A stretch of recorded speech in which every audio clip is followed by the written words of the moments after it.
Hello everyone, this is Pooja Sharma from Pooja Sharma classes. उम्मीद करती हूँ आप सब अच्छे होंगे। तो आज हम डिस्कस करेंगे मैथ को। तो चलिए स्टार्ट करते हैं, समझते हैं। इसमें जो चैप्टर चल रहा था वह चल रहा था आपका नंबर सिस्टम, संख्या पद्धति। तो आपको इसको अच्छे से कर लेना है क्योंकि यहाँ से कई बार क्वेश्चंस बनते हैं। तो चलिए स्टार्ट करते हैं, समझते हैं। आपको वीडियो पसंद आती है तो वीडियो को लाइक कर देना, अपने दोस्तों के साथ शेयर कर देना। चैनल को सब्सक्राइब नहीं किया है तो चैनल को सब्सक्राइब कर लेना और बेल आइकन को प्रेस कर लेना, जिससे आने वाली वीडियो का भी नोटिफिकेशन आपको मिल जाएगा। फ्री नोट्स के लिए आप टेलीग्राम चैनल से जुड़ जाइए, यहाँ पर आपको फ्री नोट्स मिल जाएंगे। तो आपको यहाँ पर ज्वाइन हो जाना है। तो चलिए स्टार्ट करते हैं, समझते हैं। इससे पहले की वीडियो में हमने समझा था नंबर सिस्टम में जो आपकी प्राकृतिक संख्याएं होती हैं, पूर्ण संख्याएं होती हैं, पूर्णांक संख्याएं होती हैं, अभाज्य संख्याएं होती हैं, भाज्य संख्याएं होती हैं, आरोही अवरोही क्रम को समझा था। तो हमने परमेय अपरमेय संख्या इन सभी को हमने कंप्लीट कर लिया है क्योंकि वहाँ से आपके क्वेश्चंस बन जाते हैं, तो आप उसको देख लेना। क्वेश्चन नंबर आपका 1 आता है कि यह आपको संख्या दे रखी है, तो इसमें 9 का स्थानीय मान क्या होगा। तो 9 का स्थानीय मान बताना है आपको। तो 9 होगा, 900 होगा, 9000 होगा या फिर 90,000 होगा। तो हम स्थानीय मान कैसे निकालते हैं, तो चलिए समझते हैं। आपको स्थानीय मान निकालना आता है तो चलिए, जिनको भी नहीं आता है वह समझ लेंगे या भूल चुके हैं। तो 9 का स्थानीय मान निकालते हैं हम। जैसे आपको संख्या दे रखी है 9, तो 9 का स्थानीय मान निकालना है तो उसके नीचे आपको क्या लिख देना है, 9 को लिख देना है। इसका स्थानीय मान आपसे पूछा है तो 9 को लिख दिया, और जितने भी अंक आपके बाकी के बचते हैं, जो लास्ट में बचते हैं, उतनी ही आपको क्या लगा देनी है, उतनी ही आपको 0 लगा देनी है। तो यही आपका क्या बन जाता है, स्थानीय मान बन जाता है। तो यही आपका आंसर हो जाता है। 90,000 आपका क्या हो जाता है, आंसर हो जाता है। ऑप्शन नंबर 4 इसका सही आंसर हो जाता है। तो 9 का स्थानीय मान क्या होगा, 90,000 होगा। यहाँ तक बात क्लियर। अब क्वेश्चन नंबर 2 आता है आपका। यह आपको संख्या दे रखी है, इसमें आपसे पूछा है कि 7 के स्थानीय मान और जातीय मान में क्या अंतर होगा। 7 का स्थानीय मान और जातीय मान का अंतर आपको बताना है। तो चलिए इसको समझते हैं, करते हैं। तो 7 का स्थानीय मान हम कैसे निकालेंगे, यानी कि 32, 90, 75 यह आपको संख्या दे रखी है और इसमें आपका 7 का स्थानीय मान पूछा है। तो 7 की जगह पे हम क्या लिख लेंगे, 7 को लिख लेंगे। स्थानीय मान में यानी कि लास्ट वाला जितना बचता है उतनी ही हम क्या लगा देते हैं, 0 लगा देते हैं। तो यहाँ पे क्या हो गया आपका, 70 हो गया। फिर नेक्स्ट बात करते हैं, जैसे आपसे पूछा है कि जातीय मान। अब जातीय मान क्या होता है इसको समझते हैं। हमने संख्या को लिख लिया 32, 90, 75 यह हमारी संख्या है। तो इसमें 7 का ही हमें जातीय मान बताना है। तो 7 ही हमारा जातीय मान हो जाता है। स्थानीय मान में हम 0 लगाते हैं, लेकिन जो जातीय मान होता है इसमें हम 0 नहीं लगाते हैं, वही हमारा जातीय मान होता है। यानी कि वास्तविक मान भी इसको बोलते हैं। यानी कि जिस अंक का मान वही रहता है वही आपका जातीय मान कहलाता है, वास्तविक मान कहलाता है। तो 7 का जो मान है क्या हो जाता है, 7 का जातीय मान होता है क्या हो जाता है, 7 हो जाता है। तो आपसे इसमें अंतर पूछा है, यानी कि आपको इसमें अंतर बताना है, यानी कि घटाना है आपको। तो आप इसको कैसे घटाएंगे, 70 में से आपको 7 को घटा देना है। तो यही आपका आंसर हो जाएगा। घटाने के बाद क्या आएगा, आपका 63 आ जाएगा। तो यही आपका क्या हो जाता है, इसमें राइट आंसर हो जाता है। यानी कि 7 का स्थानीय मान पूछा था आपसे तो आपका 70 आ गया। 70 आने के बाद में आपसे जातीय मान निकालना था आपको। तो 7 आपका जातीय मान हो गया। 70 में से आपने 7 को माइनस कर दिया तो 63 आपका आंसर हो जाता है। यहाँ तक बात क्लियर। क्वेश्चन नंबर 3 आता है आपका कि एक भाग्य के प्रश्न में भाज्य इतना दे रखा है, भागफल तथा शेषफल 32 और 9 है, तो भाजक क्या होगा। तो आपको इसमें भाजक बताना है क्या होगा, 190 होगा, 123 होगा, 135 होगा या फिर 142 होगा। तो आपको इसमें बताना है कि भाजक क्या होगा। तो चलिए इसको समझते हैं। सबसे पहले हम निकालते हैं, समझते हैं भाजक को हम कैसे निकालते हैं। तो आपको लिखना है भाज्य बराबर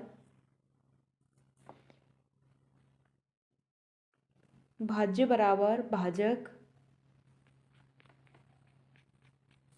गुणा भागफल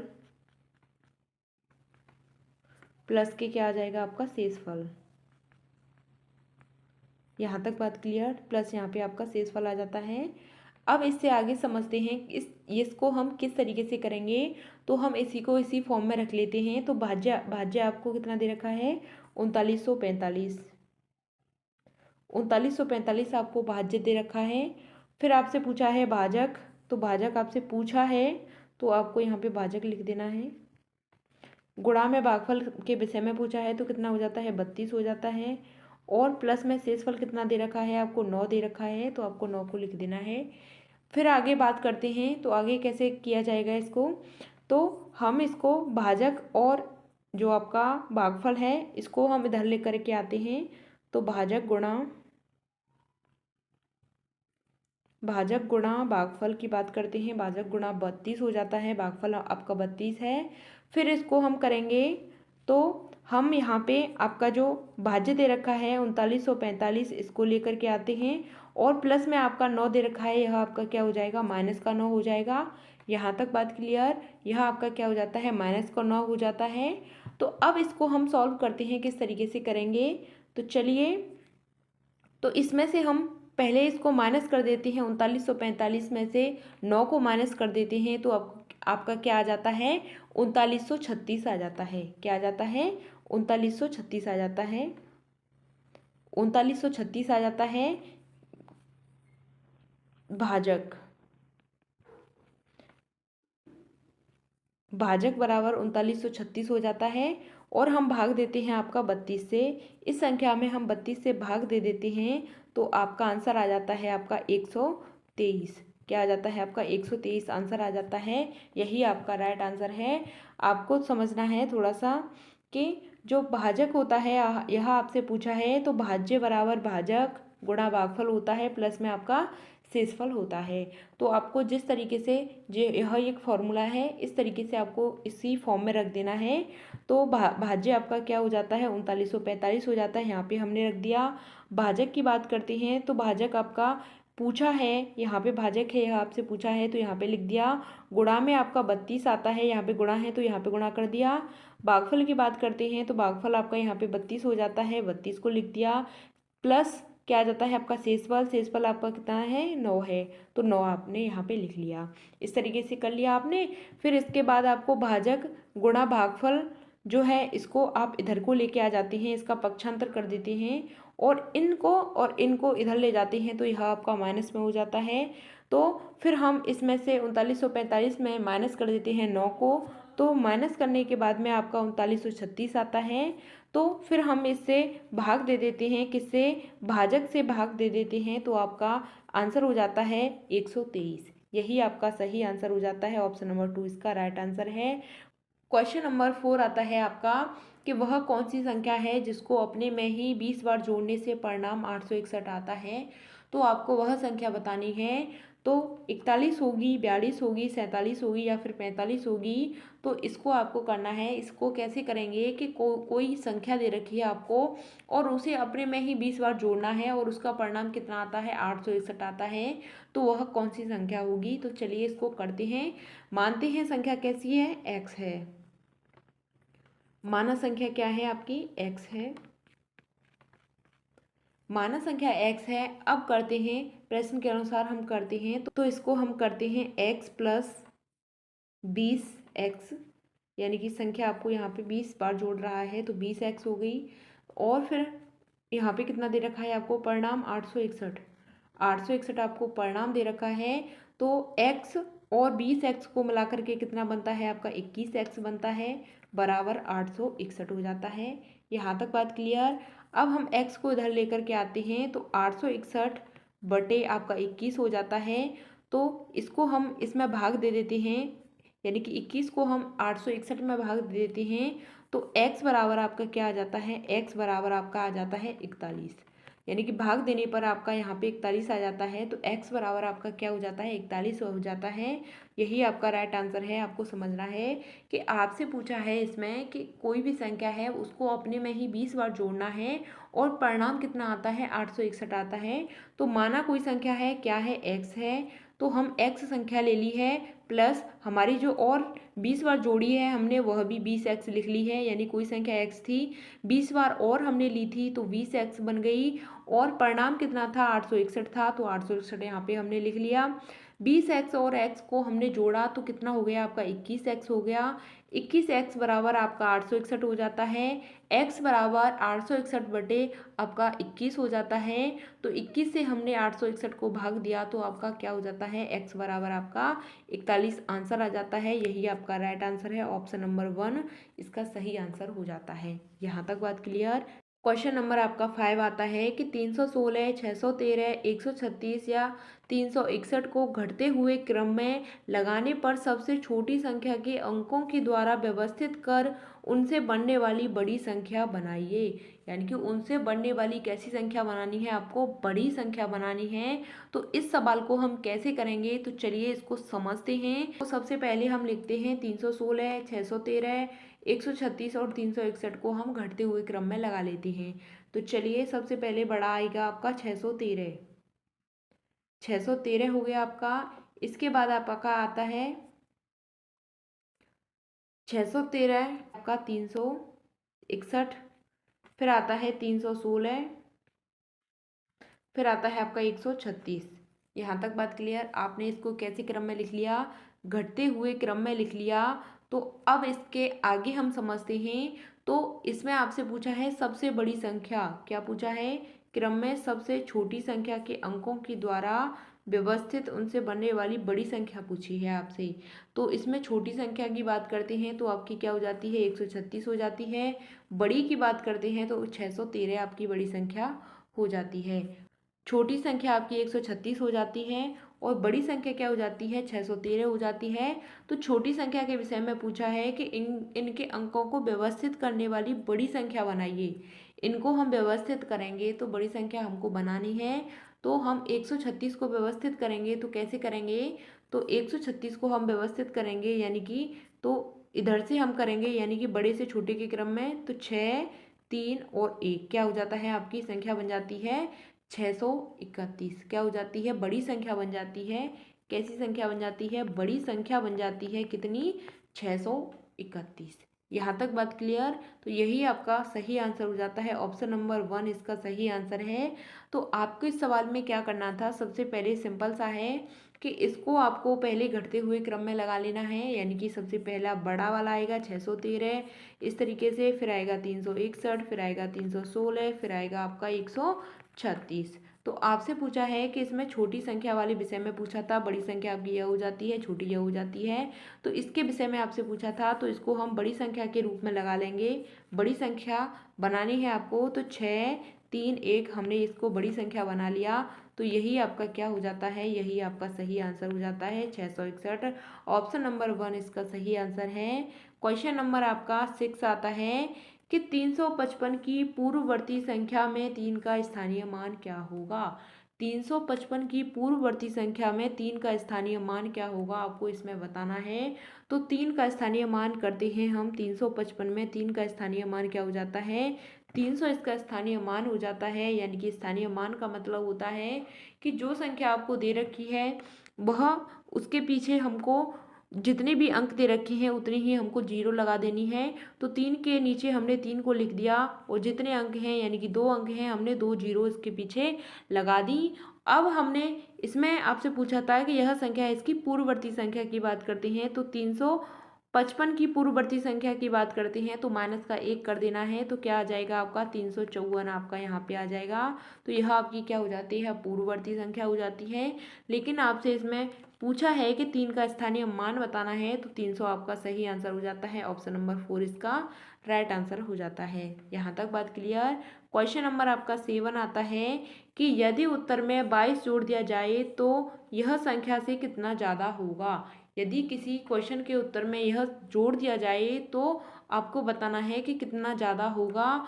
तो आपको करना है यानी 560 आपको यहाँ पे लिखना है, इसमें आपको 22 को जोड़ना है तो कितना हो जाता है। और 542 की बात करते हैं, इसमें भी आपको 22 को जोड़ना है। तो इनको जोड़िए तो क्या हो जाता है, आपका 2 आ जाता है। और 6 और 2 को जोड़ा तो यहाँ पे 8 हो जाता है और 500 आपका 82 हो जाता है। अब इसकी बात करते हैं तो यहाँ पे आपका 4 हो जाता है और 4 और 2 6 हो जाता है और 5 आपका, तो 564 और 882 हो जाता है। तो इसमें आपको बताना है कि कितना ज़्यादा है, कितना ज़्यादा पूछा है आपसे। तो 582 में से आपको 564 को माइनस कर देना है। तो आप इसको माइनस करेंगे तो आपका क्या आ जाएगा, यहाँ पे आपका यहाँ से हासिल लिया तो यहाँ पे आपका 12 हो जाता है, यहाँ पे 4 हो जाता है, तो कितना बचता है आपका 8 बचता है। कितना बचता है, इसको माइनस करेंगे, यानी कि यहाँ पे कर लीजिए 882 माइनस 564, इसको हम माइनस करेंगे तो आपका क्या आ जाता है, तो आपका आ जाता है यहाँ पे 18। ठीक, माइनस करने के बाद में आपका 18 आ जाता है, 18 आ जाता है। इसके बाद में आपको 22 आपका संख्या दे रखी थी और इसमें हमने 18 को जोड़ दिया तो कितना हो जाता है 0 और यहाँ पे आपका 4 हो जाता है, 40 इसका सही आंसर हो जाता है। ऑप्शन नंबर इसमें 4 इसका सही आंसर है। 40 आपकी क्या हो जाती है, जोड़े जाने वाली संख्या हो जाती है। ऑप्शन नंबर 4 इसका सही आंसर है। क्वेश्चन नंबर आपका 8 आता है कि एक सम संख्या को एक विषम संख्या का जोड़ निम्न में से क्या होगा, यानी कि एक सम संख्या और एक विषम संख्या का जो जोड़ है वह निम्न में से क्या होगा, तो एक सम संख्या होगी या एक विषम संख्या होगी या दशमलव वाली संख्या होगी या फिर भिन्न संख्या होगी। तो आपको इसमें बताना है कि एक सम संख्या है और एक विषम संख्या है, इनको हम जोड़ देंगे तो कैसी संख्या बनेगी, तो इसको समझते हैं।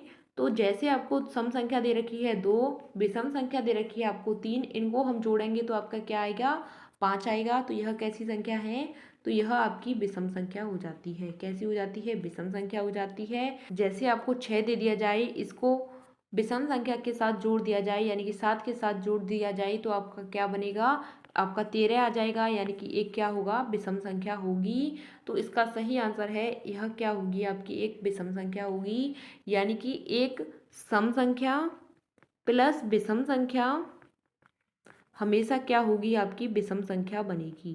क्या बनेगी, विषम संख्या बनेगी।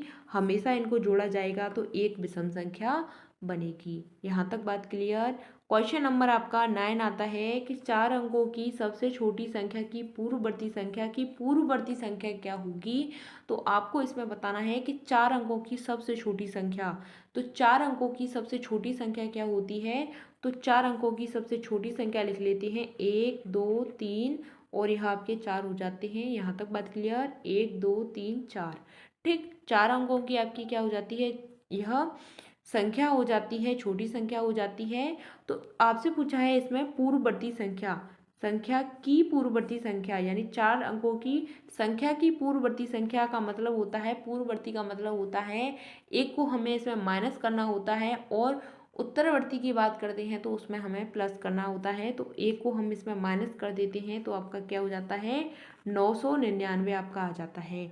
तो आपसे पूछा है कि पूर्ववर्ती संख्या, यहाँ तक हमने कर लिया, लेकिन फिर आपसे पूछा है कि पूर्ववर्ती संख्या क्या होगी, यानी कि आपसे 4 अंकों की संख्या की पूर्ववर्ती संख्या पूछ ली तो आपने माइनस कर दिया 999। फिर इसकी भी पूर्ववर्ती संख्या आपसे पूछी है तो 999 में से आपको एक माइनस करना है तो 900 आपका 98 आपका यह आंसर हो जाता है। यह आपकी कैसी संख्या हो जाती है, यह आपकी पूर्ववर्ती संख्या हो जाती है। ऑप्शन नंबर इसमें सही आंसर हो जाता है 4। ऑप्शन नंबर 4 इसका सही आंसर हो जाता है कि 1000 में से आपको -1 करना है, 999 आ जाता है। इसकी भी आपको पूर्ववर्ती संख्या निकालनी होती है तो 998 आ जाता है, यही आपका सही आंसर है। क्वेश्चन नंबर 10 आता है आपका कि एक सम संख्या का एक विषम संख्या से गुणा करने पर किस तरह की संख्या प्राप्त होगी, यानी कि एक सम संख्या है और एक दे रखी है आपको विषम संख्या, तो इनका हम गुणा करेंगे तो कौन सी संख्या प्राप्त होगी। तो इसको करके देखते हैं। तो सम संख्या दे रखी है आपको 2, विषम संख्या दे रखी है 3, तो हम 2 को 3 से गुणा करेंगे तो आपका क्या बनेगा, आपका 6 आ जाएगा। आपको जैसे दे रखा है एक सम संख्या 6 दे रखी है। विषम संख्या की बात करते हैं तो जैसे 11 आपकी विषम संख्या हो जाती है तो इसका हम इससे गुणा कर देते हैं तो आपका क्या आ जाता है, 66 आ जाता है। यह कैसी संख्या है, सम संख्या है, यह भी आपकी सम संख्या है। और भी करके देखते हैं, जैसे आपको 8 दे दिया जाए और एक विषम संख्या आपको 9 दे दिया जाए तो आप इसको करेंगे तो आपका क्या आ जाएगा, 9 8 के 72 आ जाता है। तो 72 आपका क्या होगा, यह भी आपकी क्या होगी, एक सम संख्या होगी। यानी कि हमेशा कैसी प्राप्त संख्या होगी, तो यह सम संख्या प्राप्त होगी। ऑप्शन नंबर 1 इसका सही आंसर हो जाता है कि एक सम संख्या और एक विषम संख्या का हम गुणा करेंगे तो हमेशा एक सम संख्या प्राप्त होगी। और एक सम संख्या और विषम संख्या का हम जोड़ करेंगे तो हमेशा एक विषम संख्या प्राप्त होगी, लेकिन गुणा करने पर क्या होता है, गुणा करने पर एक सम संख्या प्राप्त होती है।